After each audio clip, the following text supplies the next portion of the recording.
The first question, why is it that the CJI was removed from the selection panel of the election commissioner?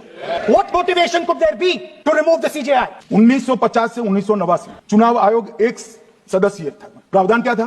कोई कानून नहीं था। प्रधानमंत्री जी file भेजते थे राष्ट्रपति जी को और राष्ट्रपति जी नोटिफिकेशन बहाल नहीं करते। तो भाई उस वक्त बरोबर चुनाव था। ये 50 से लेकर 2023 तक कोई कानून नहीं। बाद में 2023 में सुप्रीम कोर्ट ने कहा कि भाई चुनाव आयुक्त की नियुक्ति थोड़ी पारदर्शी थी, सुझावी था, ऑर्डर नहीं था। हमारे सॉलिसिटर जनरल ने वहां कंसेंट दी तो उन्होंने कहा कि भाई हमें कानून बनाने में थोड़ी देर लगेगी और हमें इस पर कंसल्टेशन भी करना पड़ेगा, चुनाव आयोग से भी करना पड़ेगा। तो उन्होंने कहा ठीक है, अगर आप सहमत है तो जब तक कानून नहीं बनता चीफ जस्टिस ऑफ इंडिया की अध्यक्षता में एक कमेटी बने और प्रधानमंत्री और विपक्ष के नेता इसके मेंबर। हमें कोई आपत्ति नहीं थी, हमने हाँ बोला सर। और विपक्ष के नेता भी थे, प्रधानमंत्री थे और सीजे।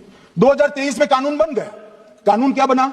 विपक्ष के नेता, प्रधानमंत्री तय करेंगे, वो एक मंत्री और स्वयं प्रधानमंत्री, ये तीन लोग बैठकर चर्चा कर मेरिट्स में चुनाव आयुक्त और मुख्य चुनाव आयुक्त की नियुक्ति करेंगे।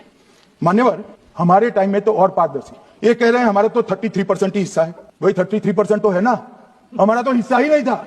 In December 2023, this government changed the law. They changed the law to make sure that no election commissioner could be punished for any action they take while they are election commissioner. Immunity. Why would the Prime Minister and Home Minister give this gift of immunity to the election commissioner? मान्यवर, representation of the people act 1950 में ही ECI के अधिकारियों को जो immunity प्राप्त है उससे जरा भी बढ़ोतरी नहीं करी। हमने सिर्फ रिप्रेजेंटेशन ऑफ 1951 के एक्ट को पुनरावृत्ति की है।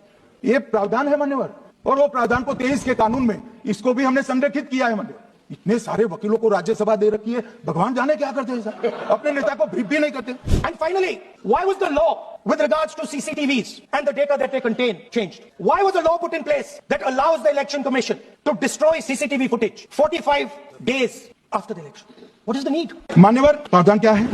उम्मीदवार चुने जाने के बाद 45 दिन में चुनाव याचिका दायर कर सकते हैं। 45 दिन के बाद इसको कोई चुनौती नहीं दे सकता।